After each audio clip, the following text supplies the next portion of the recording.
Hello class. मैं Abhishek Malhotra, Sai classes Kanpur से। Cell structure and functions हम लोग पढ़ चुके हैं, लेकिन एनसीईआरटी के कुछ इस ढंग से आज हम लोग पढ़ने जा रहे हैं इस चैप्टर को कि कुछ स्टूडेंट्स ने कहा है कि मुझे नोट्स भी बनाने हैं, तो किस ढंग से बनाया जाए। तो मैं बीच बीच में आपको वो भी गाइड करता जाऊंगा। तो चलते हैं इस चैप्टर के बारे में। सेल स्ट्रक्चर एंड फंक्शन है क्या चीज़। देखिए, हम लोग जानते हैं कि कोई भी चीज़ हमारे आसपास होती है वो या तो लिविंग होती है और या तो नॉन लिविंग थिंग्स होती है। यही तो हम लोग जानते हैं। जो लिविंग थिंग्स होती हैं उन्हीं को हम ऑर्गेनिजम्स कहते हैं। ठीक, यानी कि जिनके अंदर जान होती है। तो इसी बात को लेकर के, जिनके अंदर जान होती है, तो पक्की बात है वो किसी न किसी चीज़ से बने होते होंगे, है ना। तो हम लोग ऑर्गेनिजम्स जिन चीज़ों से बनता है, यानी ऑर्गन्स, उनके बारे में जानते हैं। ठीक है। तो हमारे बॉडी के जो पार्ट्स होते हैं, जितने भी बॉडी के पार्ट्स होते हैं, वो सब एक तरह का ऑर्गन है। ठीक। ये ऑर्गन किससे मिलके बने होते हैं? ये सारे ऑर्गन्स मिलके बने होते हैं छोटे छोटे स्मॉल यूनिट से, जिनको हम कहते हैं सेल। तो यहाँ पे देखिए, हम लोग यहाँ पे सीखेंगे।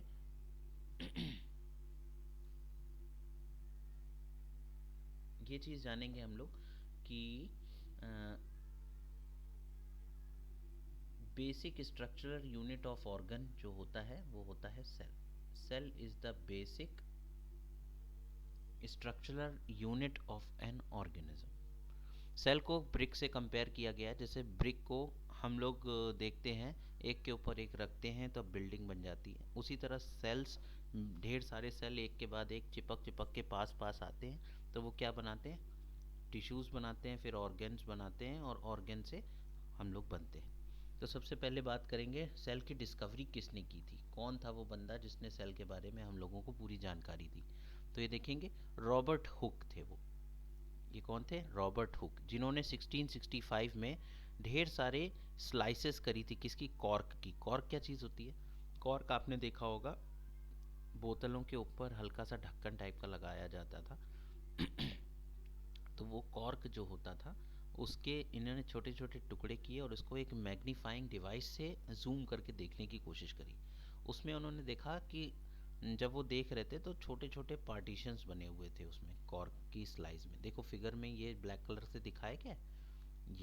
ये ब्लैक कलर से छोटे छोटे छोटे छोटे दाने दाने आप लोग देख रहे होगे। तो ये कॉर्क के सेल्स हैं। ये क्या कहलाते हैं? Cork sales. रॉबर्ट हुक ने इन्हीं को देखा, और इनको देखने के बाद हम लोगों को ये बताया कि ऐसा होता है सेल। ठीक है। अब नेक्स्ट हम लोग बात करें कि ये जो बॉक्सेस छोटे छोटे बने हुए थे, छोटे छोटे, है ना, पार्टीशन बॉक्सेस, ये इसके बारे में और लिखा है कि these boxes appeared like a Honey com. Honey com का मतलब क्या होता है? हनी कॉम मतलब होता है मधुमक्खी का छत्ता। मधुमक्खी का छत्ता, हनी बी का, हनी बी का छत्ता, उसके जैसे लग रहे थे। उन्होंने देखा कि एक बॉक्स जो है वो एक दूसरे से सेपरेटेड है, और दोनों के सेपरेशन के बीच में एक हल्की सी लाइन टाइप की जा रही है। इस लाइन को इन्होंने इस नाम से रिप्रेजेंट किया है, वॉल। ठीक, और पार्टीशन। इसी जो पार्टीशन हुआ है, जैसे ये ब्रिक होता है, एक ब्रिक और दूसरे ब्रिक के बीच में मसाला टाइप का लगा रहता है ना, ये आपने देखा है, ये बीच में जो एक मसाला टाइप का लगा हुआ है, इसी को पार्टीशन बोला गया है। और पार्टीशन के इस तरफ ये, और पार्टीशन के इस तरफ ये जो ब्रिक्स थी, वैसे ही हमारे सेल्स होते हैं। पार्टीशन के पहले तक ये पूरा क्या कहलाता है? सेल कहलाता है। ठीक है। इन्हीं बॉक्सेस को सेल कहा गया। और ये जो कॉर्क के सेल्स थे, ये बेसिकली कैसे दिख रहे थे? डेड सेल्स की तरह थे। अब लिविंग ऑर्गेनिजम्स की बात करी जाए, हम तो लिविंग ऑर्गेनिजम्स पढ़ रहे हैं ना। तो cell of living organisms could be observed only after the discovery of improved microscope.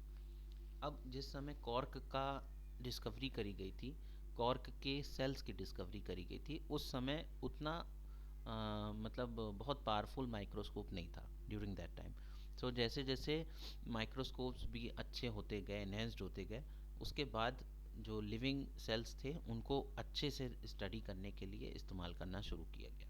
तब बहुत सारी चीज़ें सामने आई कि सेल्स को और कैसे डिटेल्ड स्टडी इनकी करी जा सकती है।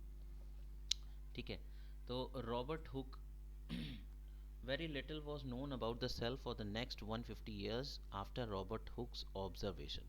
यानी कि समझ लीजिए रॉबर्ट हुक के इस कॉर्क वाले एक्सपेरिमेंट में जिसमें सेल्स के बारे में देखा गया था, उसके 150 सालों तक बहुत डिटेल्ड स्टडी नहीं हो पाई थी। फिर धीरे धीरे इम्प्रूव्ड माइक्रोस्कोप्स आते गए और मैग्नीफिकेशन बढ़ता गया, जिसके आधार पर सेलों को बहुत ही अच्छे ढंग से स्टडी किया गया।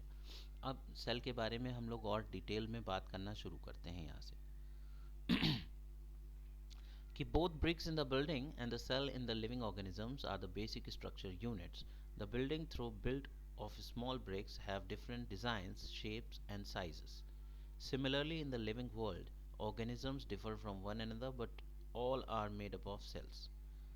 हमारी बॉडी जिस तरह से सेलों से मिलकर बनी होती है, अगर इसको हम बिल्डिंग से कंपेयर करें, हमारी बॉडी को बिल्डिंग माने, तो हमारी बॉडी भी ढेर सारे सेलों से मिलकर बनती है, जैसे बिल्डिंग को बनाने के लिए ईंटों की आवश्यकता होती है। ठीक है ये सेल्स देखने में बहुत सिंपल नहीं होते हैं, ये बड़े ही कॉम्प्लेक्स होते हैं। ठीक, और अगर इनकी कॉम्प्लेक्सिटी की बात करी जाए तो जैसे बिल्डिंग्स में एक के ऊपर एक बिल्डिंग्स में ब्रिक्स रख दी जाती हैं तो बड़े आसानी से बिल्डिंग तैयार हो जाती है। इतना आसान भी इनकी स्टडी नहीं है सेल्स की। ठीक है, सेल्स की स्टडी को एक नाम दिया जाता है साइटोलॉजी। ठीक है, इसको भी हम लोग तैयार करेंगे, ये भी आप नोट कर लीजिएगा कि study of cell is known as cytology. अब ये देखें हम लोग, ब्रिक वॉल है, ये एक ब्रिक वॉल है और ये एक अनियन पील है। अनियन पील मतलब होता है प्याज का छिलका। तो प्याज के छिलकों को यदि हम हल्का सा काटने की कोशिश करें और उसको निकाल के रखते हैं, विल फाइंड कि छोटी छोटी लेयर्स में छोटे छोटे सेल जैसे दिख रहे हैं, है ना। उसी तरह हैन के एग में भी हम देखेंगे एक सिंगल सेल होता है और उसको भी जो है हमारी आंखों से देखा जा सकता है। Organisms show variety in the cell numbers, shapes and sizes. Organisms shows variety in cell numbers, shapes and size का मतलब होता है अलग अलग organisms में अलग अलग shapes, उनके sizes अलग होते हैं और उनके numbers अलग होते हैं। ठीक, ये ध्यान रखिएगा। अब numbers किस आधार पे मैंने कह दिया कह रहा है क्वेश्चन में कि एक बहुत बड़े से पेड़ को अगर आप देखें या कोई बहुत बड़े से जानवर को देखें जैसे एलिफेंट, क्या आपको लगता है कि इसके अंदर सेल्स कितने होंगे? बिल्कुल, ह्यूमन बॉडी में अगर ह्यूमन बॉडी की हम बात करें तो ह्यूमन बॉडी के अंदर ट्रिलियंस ऑफ सेल्स होंगे, जो कि अलग अलग शेप और साइजेस के होंगे। ज़रूरी नहीं है कि मेरी बॉडी के अंदर का जो सेल है वो एलिफेंट के सेल से मिलता जुलता होगा, सेम साइज़ का होगा या सेम नंबर्स में होगा, ऐसा बिल्कुल नहीं। ठीक है, ऐसा। अब सेल के आधार पे कुछ चीज़ें और कही गई हैं। क्या कही गई हैं, देखिए।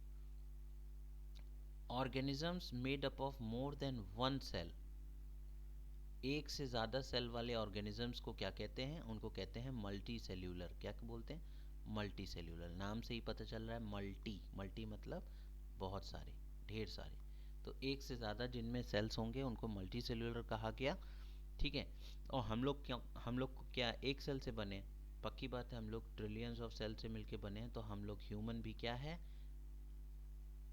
Human being is what? Human being is also a multi cellular organism.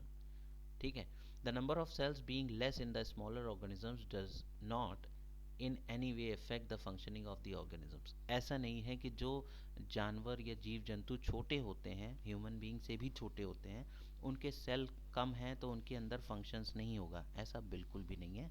उनकी बॉडी उनके हिसाब से वर्क करती है, हमारी बॉडी हमारे हिसाब से वर्क करती है। ठीक है, you'll be surprised to know that an organism will with billions of cells begins life as a single cell which is a fertilized egg।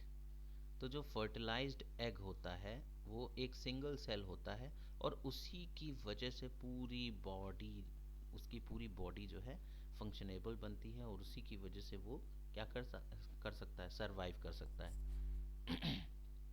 ठीक है। अब बात करते हैं हम लोग, आगे आते हैं यूनिसेल्यूलर की। यूनिसेल्यूलर क्या चीज़ होती है भैया? यूनी, नाम से ही पता चल रहा है, यूनी का मतलब होता है वन। यूनी का मतलब क्या होता है? वन। और सेल्यूलर का मतलब सेल वाला, यानी सिंगल सेल वाले ऑर्गेनिजम्स को हम क्या कहते हैं? Unicellular. Single cell organisms are called unicellular. इनके दो एग्जाम्पल्स हैं, एक ये और एक ये। ध्यान से देखिए, इस वाले का पहला नाम जो है, ये अजीब सी डिज़ाइन आपको दिख रही होगी, इस वाले का नाम जो है वो है अमीबा। अमीबा। ठीक। और ये जो इस टाइप का दिख रहा है इसको कहते हैं पैरामीशियम। बी वाला जो है paramecium. This one is paramecium and this one is amoeba. Amoeba का कोई फिक्स शेप नहीं होता है, बड़ा अजीब सा देखने में देखेगा ही नहीं, सिंगल सेल होता है ये, तो हम लोग बिना माइक्रोस्कोप की मदद से इसको देख भी नहीं सकते हैं। ठीक है। अब मन में एक डाउट आ रहा होगा कि यार हम लोग के तो इतने सारे सेल हैं, तब हमारी बॉडी अच्छे से काम करती है, तो जिनके सिंगल सेल होते होंगे क्या उनकी बॉडी अच्छे से फंक्शन करती होगी? ये मन में सवाल आ रहा है। तो बिल्कुल भैया, आपका कहना बिल्कुल जेन्युइन है, ऐसा मन में आ सकता है, बट ऐसा है नहीं। Organisms performs all the necessary functions that multi cellular organisms perform. Single cell वाले जितने भी जीव जंतु होते हैं बिल्कुल वैसा ही फंक्शन उनका होता है जैसे मल्टी सेल्यूलर वालों का होता है। ठीक है। अब हम लोग जो हैं खाना खाते हैं, किसी भी खाने को पकड़ते हैं, एक्सक्रीट करते हैं, सांस लेते हैं, अपनी बॉडी को बड़ा करते हैं, ग्रो करते हैं, और धीरे धीरे क्या करते हैं, यंग वंस को भी रिप्रोड्यूस करते हैं। तो ये सारे फंक्शंस सिंगल सेल ऑर्गेनिजम्स के अंदर भी होते हैं, बिल्कुल सेम टू सेम ऐसे ही। कौन कौन से? जैसे बात करें हम लोग क्या करते हैं, किसी भी खाने की चीज़ को कैप्चर करते हैं। ठीक। फूड को क्या करते हैं? डाइजेस्ट करते हैं। साथ ही साथ सांस लेते हैं, रेस्पायर करते हैं, एक्सक्रीट करते हैं। ठीक। और बॉडी को अपनी ग्रो भी करवाते हैं, और साथ ही साथ रिप्रोडक्शन भी हमारी बॉडी में होता है ना? तो ये सेम सारी चीज़ें जो मल्टी सेल्यूलर ऑर्गेनिजम्स के अंदर होती हैं, ये सारी काबिलियत सिंगल सेल वाले यूनिसेल्यूलर ऑर्गेनिजम्स के अंदर भी होती है। ठीक है। अब बात करते हैं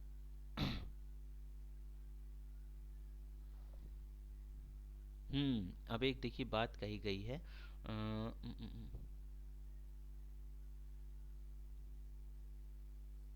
ग्रुप्स ऑफ स्पेशलाइज्ड सेल्स, जिनको हम कहते हैं टिश्यूज। ढेर सारे सेल्स, उनका एक अगर एक झुंड बन जाए, पास पास इकट्ठा हो जाए, और उनके एक टिश्यू, उनके ग्रुप को अगर हम किसी चीज़ से जूम करके देखें तो उनका ग्रुप क्या कहलाएगा? टिश्यू कहलाएगा। ठीक। और टिश्यू से बाद में क्या बन जाता है? ऑर्गन बनता है। मतलब ढेर सारे टिश्यूज जब इकट्ठा होते हैं तो वो ऑर्गन बनाते हैं, और ढेर सारे सेल इकट्ठा होके क्या बनाते हैं? टिश्यू बनाते हैं। ये चीज़। अब बात आती है हमारी सेल के शेप की। तो सेल का शेप कैसा होता है? देखिए अमीबा, अमीबा जिसमें सिंगल सेल था उसका शेप आप देख रहे हैं कितना अजीब सा लग रहा है। ये है अमीबा, ये जो है ये अमीबा है। इसका शेप देखिए कि कितना अजीब सा लग रहा है, जैसे लग रहा है कि कोई कीचड़ पड़ा हुआ है, थोड़ा सा फैला दिया गया है ना? कोई फिक्स शेप नहीं होता।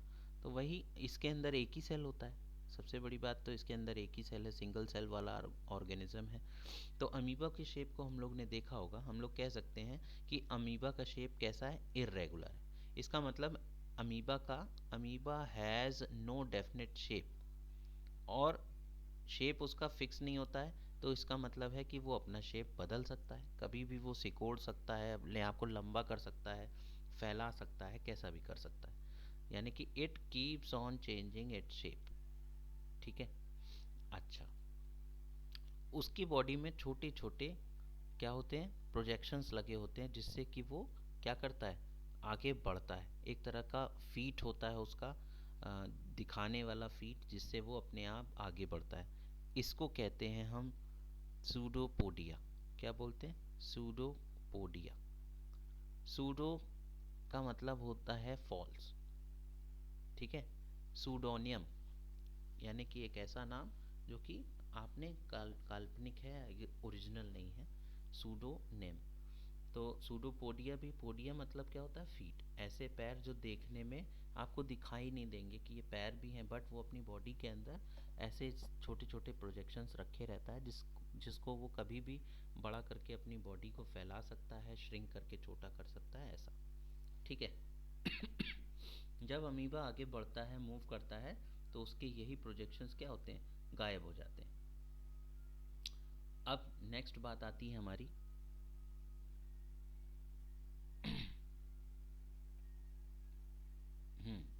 हमारी बॉडी में, हम लोग ने ब्लड वाले चैप्टर में ये पढ़ा होगा कि हमारी बॉडी के अंदर WBC होती है, वाइट ब्लड सेल्स, जिनको WBC कहते हैं।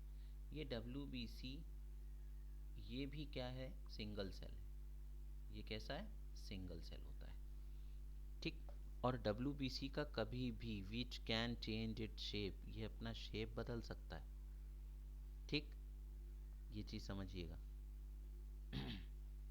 अब आपने सिंगल सेल वालों को शेप बदलते हुए देखा है, तो सोचिए एक सिंगल सेल की वजह से जब वो अपना शेप बदल सकते हैं, तो उन ऑर्गेनिजम्स के बारे में आपको क्या लगता होगा जिनके अंदर बहुत ढेर सारे सेल्स होते हैं, मिलियंस ऑफ सेल्स होते हैं, ठीक। अब मिलियंस ऑफ सेल्स होते हैं, कहाँ कहाँ पे पाए जाते हैं, जैसे ब्लड के अंदर पाया जाएगा, मसल्स में पाया जाएगा, उनके नर्व्स में पाया जाएगा, हर चीज़ में उनके सेल पाया जाएगा। तो सोचिए क्या चीज़ होगी उनके अंदर, उनके फंक्शंस कितने तगड़े होंगे, कितने सॉलिड फंक्शंस होंगे उनके अंदर, ठीक है। सेल सेल्स के जो शेप के बारे में कहा गया है, सेल्स का जो शेप होता है वो राउंड होता है, स्फेरिकल होता है और इलोंगेटेड होता है। तीन तरह के पाए जाते हैं। राउंड का मतलब होता है गोलाकार, राउंड मतलब गोल, ठीक। स्फेरिकल मतलब होता है जैसे बॉल होती है, राउंड का मतलब होता है सर्कुलर, स्फेरिकल का मतलब जैसे बॉल होती है पूरी भरी हुई, ठीक वो। और इलोंगेटेड का मतलब होता है लंबे, जैसे चावल के दाने होते हैं लंबे से, ठीक वैसे।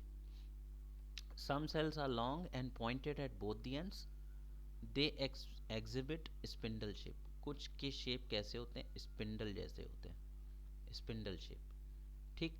कुछ थोड़े से लंबे होते हैं, कुछ के अंदर ब्रांच बनी होती है, जैसे नर्व सेल, न्यूरॉन आप लोगों ने पढ़ा होगा, तो न्यूरॉन एक नर्व सेल है जो कि कैसा होता है, बिल्कुल ब्रांच्ड होता है, उसके अंदर ढेर सारी कैसी ब्रांचेस जैसी निकली रहती हैं, ठीक है। नर्व सेल जो न्यूरॉन है उसका काम क्या होता है, ये मैसेज को ट्रांसफ़र करता है, रिसीव करता है और भेजता है आगे। तो ये देखिए हम लोग ने सेल्स के बारे में पढ़ा, ये हैं और ये ब्रांच्ड वाले हैं, ठीक है। ये चीज़ हम लोग ने पढ़ ली।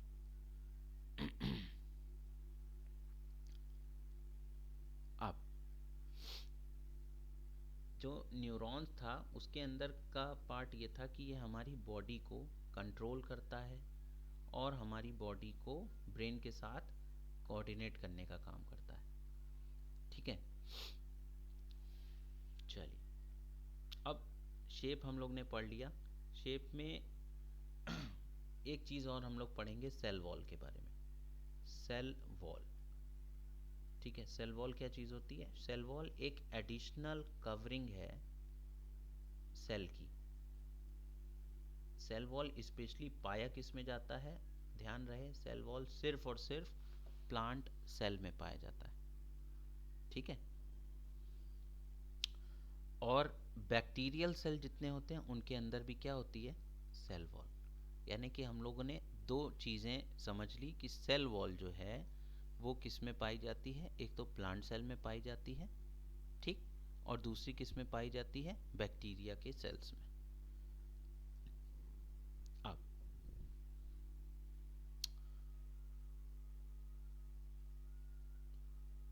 सेल का साइज ऑफ द सेल, तो सेल के साइज के बारे में पढ़ेंगे, तो size of the cell in living organisms में be as small in the millionth of the metre. एक माइक्रोन या मीटर भी अगर आप ले लें तो उसका मिलियंथ पार्ट जो है इतना छोटा कि हमें दिखाई नहीं दे सकता, और कुछ सेंटीमीटर तक बड़ा भी होता है, ऐसी बात नहीं है कि बहुत छोटा ही होता है, कुछ सेंटीमीटर्स तक बड़ा भी होता है। However, most of the cells are microscopic in size and are not visible to the unaided eye, यानी कि हमारी सामान्य आँखों से हमको दिखाई भी नहीं देगा, उनको बहुत माइक्रोस्कोप से जूम करके ही हम देख सकते हैं। अब ये बात इम्पोर्टेंट आएगी, द स्मॉलेस्ट सेल इज़ 0.1 से 0.5 माइक्रोमीटर इन बैक्टीरिया। बैक्टीरिया के अंदर जो सेल पाया जाता है सबसे सबसे छोटा वो इस साइज़ का होता है, ठीक है। और दूसरा, the largest cell measuring 170 mm is the egg of an ostrich, और ऑस्ट्रिच का एग जो देखा गया है वो सबसे बड़ा, ये पॉइंट और ये ब्लू कलर से जो पॉइंट है ये आप लोग नोट्स में ज़रूर लिखेंगे कि सबसे छोटा सेल कहाँ पाया जाता है, वो बैक्टीरिया का सेल होता है, और सबसे बड़ा सेल कितना होता है उसका ये है, ठीक है। इतनी बात आ गई समझ में आपको। चलिए अब आगे देखते हैं।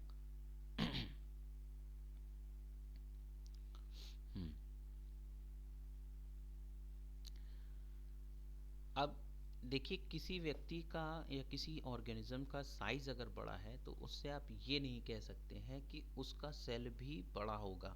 जैसे अगर एलिफेंट है, एलिफेंट का सेल जरूरी नहीं है कि रैट के सेल से बड़ा हो, है ना, ऐसा बिल्कुल ज़रूरी नहीं है। साइज वेरी कर सकता है, कितना वेरी करेगा ये इट इज़ नॉट फिक्स्ड, ठीक है।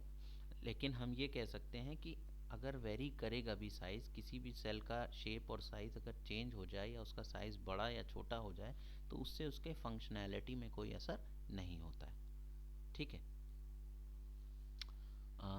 अब एग्जाम्पल के तौर पे अगर हम बात करें नर्व सेल की, नर्व सेल अगर हम किसी का भी ले लें, चाहे हम एलिफेंट का ले लें चाहे हम रैट का ले लें, सबसे बड़ा एलिफेंट दिखता है तो एलिफेंट का ले लें चाहे हम रैट का ले लें, दोनों में ही ये कैसा होगा, लंबा भी होगा और ब्रांच्ड भी होगा। देखा था ना आपने न्यूरॉन वाला, ये न्यूरॉन वाला, ये देखिए कितना बड़ा, कितना लगभग बड़ा अजीब सा लग रहा है ना। तो ऐसे ही ये अगर पाया जाएगा तो रैट में भी पाया जाएगा और एलिफेंट में भी पाया जाएगा नर्व सेल। सेल का स्ट्रक्चर और फंक्शन, अब हमने पीछे हम लोग ने पढ़ लिया कि सेल्स जो होते हैं अगर ग्रुप कर दिए जाते हैं, उनके ग्रुप को देखा जाता है ढेर सारे सेलों का, तो वो कहलाता है टिश्यू। टिश्यू को अगर ढेर सारे टिश्यूज़ को एक साथ हम पास पास देखेंगे तो वो क्या बनाएंगे, ऑर्गन।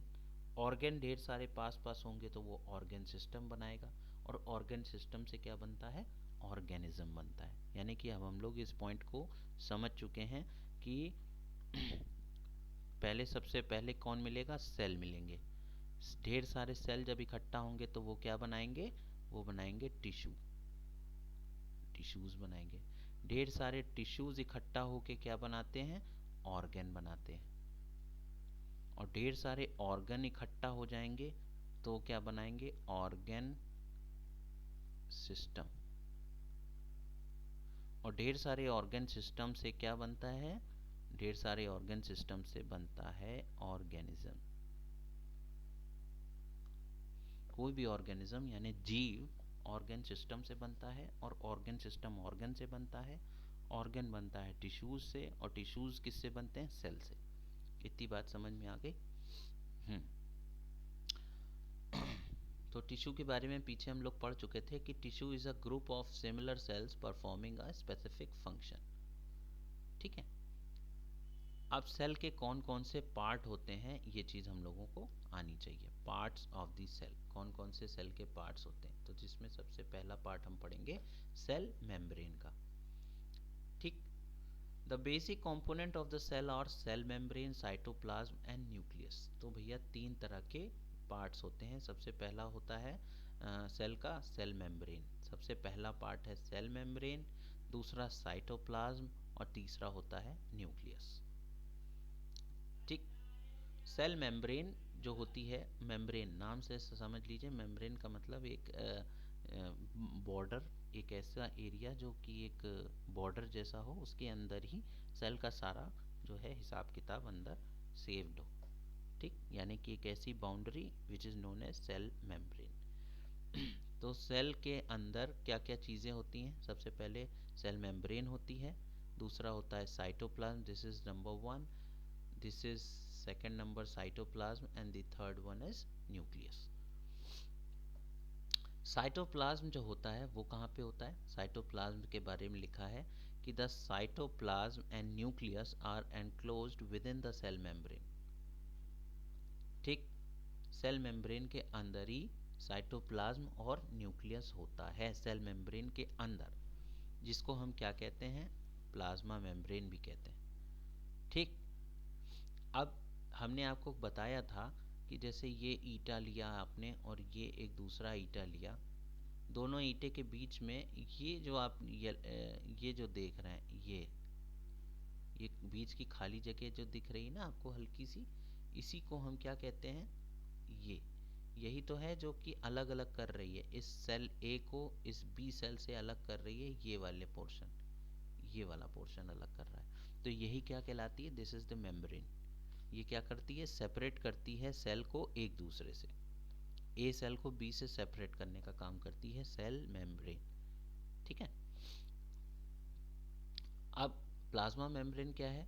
द प्लाज्मा मेम्ब्रेन कैसी होती है? इट इज पोरस एंड, ये पोरस होती है, पोरस मतलब हल्के हल्के इसमें छेद होते हैं, and allows the movement of substances और materials both inward and outward. Porous होने की वजह से, उसमें छेद छेद होने की वजह से क्या करती है? सब्सटेंस को मूव करने में हेल्प करती है, और जो भी मटेरियल्स होते हैं वो अंदर से बाहर आते हैं, बाहर से अंदर आते हैं। ठीक है। अब साइटोप्लाज्म के बारे में बात करते हैं। साइटोप्लाज्म क्या चीज़ है? What is cytoplasm? साइटोप्लाज्म के लिए लिखा है कि between the nucleus and the cell membrane is cytoplasm. Cytoplasm कहाँ पाया जाता है? साइटोप्लाज्म यह पाया जाता है न्यूक्लियस के और किसके बीच में? न्यूक्लियस के और सेल मेम्ब्रेन के बीच में साइटोप्लाज्म होता है। ठीक है, ये चीज़ याद रखिएगा। अब जैसे हम लोग ने देखा था कि सेल मेम्ब्रेन का काम होता है, एक बाउंड्री होती है, तो ये उसके अनियन पील के छिलके, अनियन का जो छिलका होता है उसमें भी पाई जाती है। अनियन के सेलों में भी एक बाउंड्री जैसी होती है जिसको हम सेल मेम्ब्रेन कहते हैं। ये भी एक सेल वॉल से कवर्ड होती है। सेल मेम्ब्रेन इसमें किससे कवर्ड होती है? सेल वॉल से। ठीक है। और उसका जो बीच वाला पोर्शन होता है, बिल्कुल सेंटर वाला, उसी को हम क्या बोलते हैं? न्यूक्लियस कहते हैं। ठीक है, ये चीज़।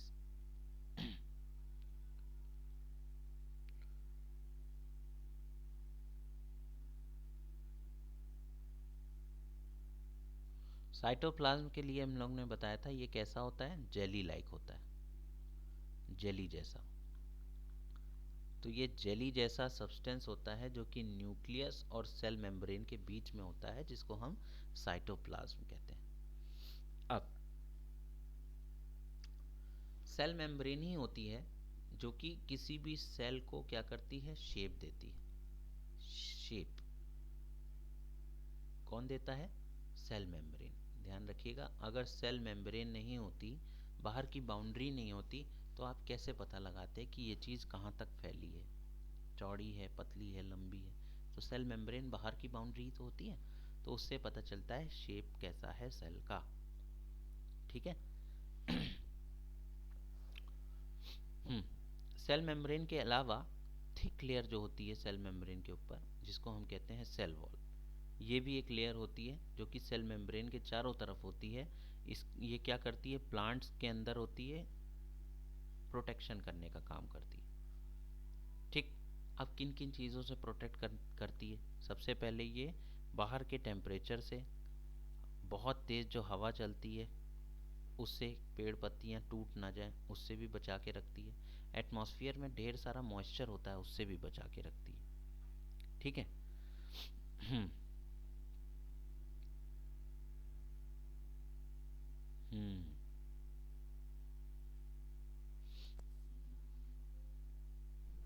इतनी चीज़ हम लोग के आ गई। ठीक। इसको नोट भी कर लीजिएगा आप लोग, और इसको बना भी लीजिएगा कैसे कैसे कौन कौन सा पार्ट इसका हम लोगों ने डिस्कस कर लिया। साइटोप्लाज्म, साइटोप्लाज्म अभी ऊपर हम लोग ने पढ़ा था कि साइटोप्लाज्म एक जेली लाइक का सब्सटेंस होता है जो कि सेल मेम्ब्रेन के और न्यूक्लियस के बीच में होता है। ठीक है। साइटोप्लाज्म के अंदर एक नई चीज पाई जाती है, इसका नाम आप सुन लीजिए, ऑर्गेनेल्स। ठीक, ऑर्गेनेल्स जो होती हैं ये एक अलग तरह का कंपोनेंट है सेल के अंदर जो कि साइटोप्लाज्म में पाया जाता है। ठीक है।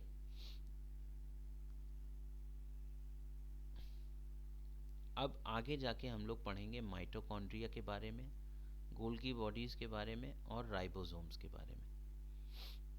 ठीक है। तो ये जो ऑर्गेनल्स हैं ये भी सेल का ही हिस्सा है, जैसे माइटोकॉन्ड्रिया, गोल्गी बॉडी और राइबोसोम्स होते हैं। अब हम लोग न्यूक्लियस के बारे में पढ़ते हैं। न्यूक्लियस क्या चीज़ है, व्हाट न्यूक्लियस इज। न्यूक्लियस किसी भी लिविंग सेल का सबसे इम्पोर्टेंट हिस्सा होता है। सबसे इम्पोर्टेंट हिस्सा होता है लिविंग सेल का। सेल की स्ट्रेंथ को न्यूक्लियस ही डिसाइड करता है कि ये सेल कितने दिन तक इसकी लाइफ रहेगी। ठीक है। न्यूक्लियस जो होता है जनरली कैसा होता है, स्फेरिकल इन शेप होता है और सेल के कहाँ पे होता है, सेंटर में होता है। ठीक है। इसको हम माइक्रोस्कोप से बिल्कुल ईजिली देख सकते हैं। Nucleus is separated from the cytoplasm by the membrane called nuclear membrane. अब न्यूक्लियस भी किसी न किसी चीज़ से बाउंडेड रहता है, उस मेम्ब्रेन को कहते हैं न्यूक्लियर मेम्ब्रेन। न्यूक्लियर मेम्ब्रेन कैसी होती है, न्यूक्लियर मेम्ब्रेन पोरस होती है और ये क्या करती है, मटेरियल्स को के मूवमेंट को अंदर से बाहर जाने के लिए मतलब सपोर्ट करती है। Material between the cytoplasm and inside the nucleus. Cytoplasm से न्यूक्लियस के अंदर न्यूक्लियर मेम्ब्रेन है जो बाउंड्री कंडीशन का काम करती है। क्योंकि ये पोरस होती है तो ये अपने अंदर से किसी भी मटेरियल के मूवमेंट को अंदर से बाहर ले जाने देती है। ठीक है। अगर कोई माइक्रोस्कोप लें जिसका मैग्नीफिकेशन बहुत हाई हो तो हम देखेंगे छोटे छोटे, क्या देखेंगे हम लोग, स्फेरिकल बॉडीज होंगे न्यूक्लियस के अंदर, जिसको हम न्यूक्लियोलस कहते हैं। क्या बोलते हैं, न्यूक्लियोलस। न्यूक्लियोलस किस में पाए जाते हैं, इन द न्यूक्लियस। कहाँ पाए जाते हैं, न्यूक्लियस के अंदर न्यूक्लियोलस होते हैं। और ये कैसे होते हैं, देखने में स्फेरिकल बॉडी होती है। ठीक है। माइक्रोस्कोप से अगर हम न्यूक्लियस को जूम करके देखेंगे तो हमें खाली न्यूक्लियस दिखेगा, लेकिन न्यूक्लियस के अंदर और जूम करके देखेंगे तो हमें और स्फेरिकल बॉडी न्यूक्लियस के बीचों बीच मिलेगी, जो कि हम कहते हैं न्यूक्लियोलस। ठीक।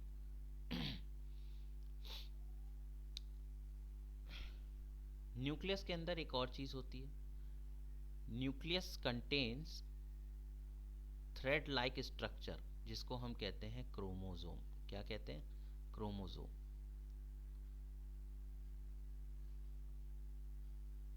क्रोमोसोम याद रखिएगा, न्यूक्लियस के अंदर एक थ्रेड लाइक स्ट्रक्चर होता है जिसको हम कहते हैं क्रोमोसोम्स। क्रोमोसोम्स ही बहुत खास चीज़ होती है जो किसी भी व्यक्ति की जीन्सेस का अगर पता लगाना हो तो हमें उसके सेल के अंदर छुपे क्रोमोसोम्स के बारे में कंप्लीटली जो है जीन्स का पता लगाना पड़ेगा। जीन्सेस किस किस में पाई जाती हैं, क्रोमोसोम के अंदर। और क्रोमोसोम्स किस में होते हैं, न्यूक्लियस के अंदर। और न्यूक्लियस किसका लिया जा रहा है, सेल के अंदर न्यूक्लियस पाया जाता है, न्यूक्लियस के अंदर न्यूक्लियोलस होता है और न्यूक्लियस के अंदर ही थ्रेड लाइक स्ट्रक्चर होते हैं जिसको हम क्रोमोसोम्स कहते हैं। क्रोमोसोम्स में ही जीन्सेस होती हैं। इससे क्या करा जाता है, जीन्सेस से हम ये पता लगा सकते हैं कि किसी व्यक्ति के का जो है जेनेटिक ट्रांसफ़र किससे हो रहा है, यानी कि उसके फादर कौन थे, उसके पेरेंट कौन था, या कोई फादर का अगर जीन्स है तो उससे हम पता लगा सकते हैं कि वो उसके फादर कौन रहे होंगे, ऐसा करके। ठीक है। अब एक बात और जानने लायक है, chromosomes can be seen only when the cell divides. जब सेल अपने आप को डिवाइड करता है क्रोमोसोम्स तभी हमें दिखाई पड़ सकता है। ठीक। तो तो अब जो हम लोगों ने जीन्स पढ़ी, जीन्स के बारे में एक और चीज़ें जान लें, कुछ और ख़ास बातें। जैसे जीन क्या है, जीन के बारे में लिखा गया है कि gene is a unit of inheritance in the living organisms. यानी लिविंग ऑर्गेनिजम्स की उत्पत्ति और किन पेरेंट्स से हुई है उसका पता लगाने के लिए हम एक यूनिट लेते हैं जिसको कहते हैं जीन्स। ठीक, जीन्स का काम क्या है? It controls the transfer of a heredity characteristics from parent to offspring. ये इनका काम है कि ये पेरेंट्स से ऑफस्प्रिंग तक की जितनी भी हेरिडिटिकल कैरेक्टरिस्टिक्स होती हैं उनको करता है। ठीक है, इसका मतलब क्या हुआ? इसका मतलब हुआ कि आ, अगर आपके या किसी व्यक्ति के पेरेंट्स जो हैं उनके अंदर कोई कैरेक्टरिस्टिक है और वो कैरेक्टरिस्टिक आपके अंदर ट्रांसफ़र हो जाएगी। जैसे कि अगर आपके फादर की आंखें ब्राउन कलर की हैं या उनको कोई किसी प्रकार की कोई बीमारी है, तो कुछ ऐसी बीमारियां होती हैं जो आपके अंदर भी वो बीमारियां उनके लक्षण पाए जा सकते हैं एक एज के बाद। जैसे कुछ लोगों को ट्यूबरक्लोसिस होता है तो उनके बच्चों के अंदर हो सकता है कोई ऐसी चीज़ हो जिसकी वजह से उनके अंदर ये बीमारी के लक्षण पाए जा सकते हैं। कुछ के अंदर शुगर होती है, डायबिटीज़ होती है, तो हो सकता है उनके जो है जीन्सेस में ये कैरेक्टरिस्टिक बीमारी वाले भी आ जाए। तो उसी तरह बहुत सारी ऐसी भी चीज़ें होती हैं कि कुछ लोग होते हैं जिनके जिनके बाल घुंघराले होते हैं, तो उनके बच्चों के अंदर भी देखा जा सकता है ना। ऐसे बहुत सारी चीज़ें हैं जो कि हम अपने पेरेंट्स से उनके कैरेक्टरिस्टिक्स लेकर के अपने अंदर देख सकते हैं। तो ये सारी चीज़ें किसकी वजह से होती हैं? जीन्सेस की वजह से होते हैं। हम्म, अब हम लोग ने ये चीज़ तो पढ़ ली। तो हमारे सेल की जितनी भी एक्टिविटीज़ होती हैं उनका कंट्रोल सेंटर कौन होता है? उनका कंट्रोल सेंटर होता है न्यूक्लियस। न्यूक्लियस का ही काम होता है सेल के अंदर जितनी भी एक्टिविटीज़ होती हैं उनको क्या करना? कंट्रोल करना। ठीक है। हम्म,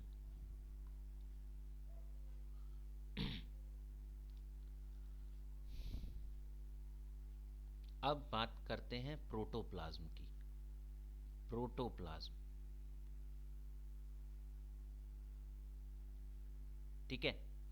प्रोटोप्लाज्म के बारे में बात करते हैं। The entire content of a living cell is known as protoplasm. Living cell के बारे में अगर आपको कंप्लीट जानकारी लेनी हो तो सारा कंटेंट लिविंग सेल का किसके अंदर होता है? प्रोटोप्लाज्म के अंदर।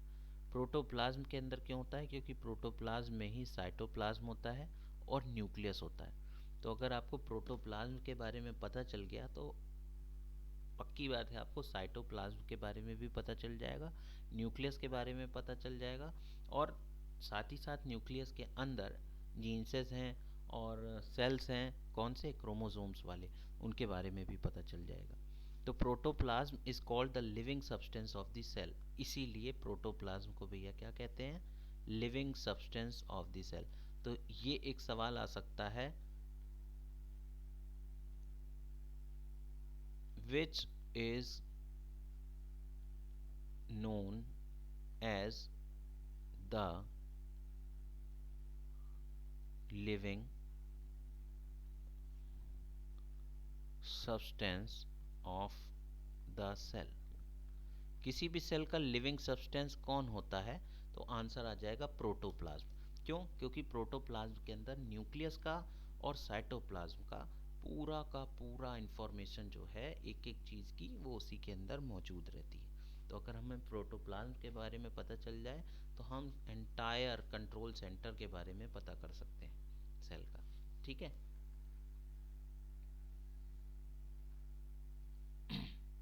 अब अब दो प्रकार के विशेष सेलों के बारे में हम लोग जानेंगे जो बहुत आए दिन आते हैं। एक होता है प्रोकैरियोटिक सेल्स, प्रोकैरियोटिक सेल्स, और दूसरा होता है यूकैरियोटिक सेल्स। ठीक, इनके बारे में हम जानते हैं। तो पढ़ना शुरू करते हैं। The nucleus of the bacterial cell is not well organised like the cells of multi cellular organisms. Bacterial cell के जो न्यूक्लियस होता है वो उतना वेल ऑर्गेनाइज नहीं होता है। इसका क्या मतलब है? तो हम लोग ने पढ़ा था बैक्टीरिया का जो सेल होता है वो कैसा होता है भैया, मल्टी सेल्यूलर नहीं होता है। वो कैसा होता है? Uni cellular. यूनिसेल्यूलर का मतलब होता है सिंगल सेल्ड है।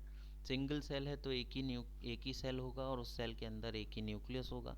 तो वेल ऑर्गेनाइज नहीं होता है, सारा काम अकेले उसी को करना पड़ता है, इसीलिए उतना ऑर्गेनाइज नहीं होता है। ठीक है, तो इसलिए उसके अंदर क्या नहीं होती है? न्यूक्लियर मेम्ब्रेन भी नहीं होती है। जिनके अंदर न्यूक्लियर मेम्ब्रेन होगी वो कैसे होंगे? बहुत ही ऑर्गेनाइज्ड होंगे। उनको पता होगा कि न्यूक्लियर मेम्ब्रेन की वजह से कहाँ पे कौन से मटेरियल्स को अंदर ट्रांसफ़र करना है और कौन से बाहर ले के जाना है। तो इसीलिए वेल ऑर्गेनाइज नहीं कहे जाते हैं, है ना। लेकिन न्यूक्लियर मटेरियल होता है। तो अब देखें हम लोग, the cells having nuclear material without nuclear membrane are called prokaryotic cells. यहाँ से ये बात हम लोगों को क्लियर हो गई कि ऐसे सेल जिनके अंदर न्यूक्लियर मटेरियल तो होता है लेकिन उन न्यूक्लियर मटेरियल को कवर करने के लिए न्यूक्लियर मेम्ब्रेन न्यूक्लियस के अंदर नहीं होती है, ऐसे सेल कहलाते हैं प्रोकैरियोटिक सेल्स। ठीक, प्रोकैरियोटिक सेल्स। और जो ऑर्गेनिजम्स जिनके अंदर प्रोकैरियोटिक सेल्स पाए जाते हैं उनको हम क्या कहते हैं? प्रोकैरियोट्स। प्रोकैरियोट्स। प्रो का मतलब क्या होता है? प्रो का मतलब प्रिमिटिव, कैरियोट का मतलब न्यूक्लियस, यानी प्रिमिटिव न्यूक्लियर वाले जितने भी ऑर्गेनिजम्स होते हैं उनको कहते हैं प्रोकैरियोट्स, क्योंकि उनके अंदर प्रोकैरियोटिक सेल्स होते हैं। प्रोकैरियोटिक सेल्स वो होते हैं जिनके अंदर न्यूक्लियर मेम्ब्रेन एब्सेंट होती है लेकिन न्यूक्लियर मटेरियल होता है। ठीक, उनको कहते हैं प्रोकैरियोट्स। अब यूकैरियोट्स के बारे में बात करते हैं। जैसे अभी हम लोग ने पीछे पढ़ा था अनियन सेल्स। ठीक, या जो एग था उसका, चिकन का, हैन का, तो वो उनके सेल्स के बारे में हमने देखा था। उनका न्यूक्लियस जो था वेल ऑर्गेनाइज था। ठीक, वेल ऑर्गेनाइज के साथ साथ उसके अंदर न्यूक्लियर मेम्ब्रेन भी थी। तो nucleus with nuclear membrane are known as eukaryotic cells. ऐसे जीव जिनके अंदर यूकैरियोटिक सेल्स होंगे उनके अंदर न्यूक्लियर मेम्ब्रेन भी होगी और न्यूक्लियर मेम्ब्रेन के अंदर न्यूक्लियस मटेरियल होगा। ठीक है, न्यूक्लियर मटेरियल होगा और साथ ही साथ उसके चारों तरफ क्या होगी? न्यूक्लियर की मेम्ब्रेन भी होगी। ऐसे सेल्स कहलाते हैं यूकैरियोटिक सेल्स। और यूकैरियोटिक सेल्स वाले जानवरों को क्या कहते हैं? यूकैरियोट्स। ये चीज ठीक है, इतनी बात आ गई समझ में। चलिए, अनियन सेल्स को जब हम लोग देख रहे होंगे तो हम लोगों ने देखा होगा कि उनके अंदर कहीं कहीं पे ब्लैंक लुकिंग स्ट्रक्चर होगा। ब्लैंक लुकिंग स्ट्रक्चर मतलब होता है खाली जगह। कैसी होगी? खाली जगह, खाली जगह। ठीक, वेकेंट स्पेस। उसी वेकेंट स्पेस को हम क्या कहते हैं? वैक्यूल्स। ठीक।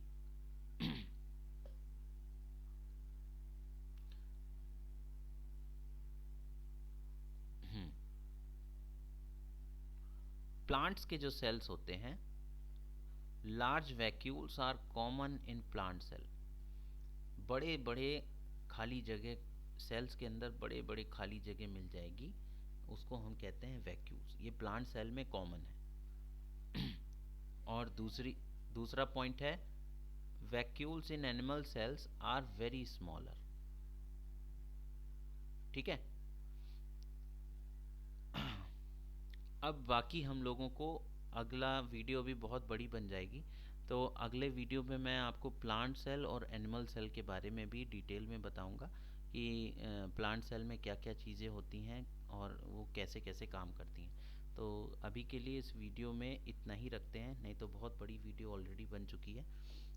इसमें देखिएगा आपको, और प्रॉपरली इसके नोट्स बनाइएगा कॉपी पेन लेकर के। जो भी चीज़ें आपको ठीक से समझ में आई हैं उसको हिंदी में लिखने की कोशिश करिएगा, और छोटी छोटी चीज़ें हैं उनको मार्क कर लीजिएगा। ये आपके एग्ज़ाम्स में बहुत आपको हेल्प करेगी।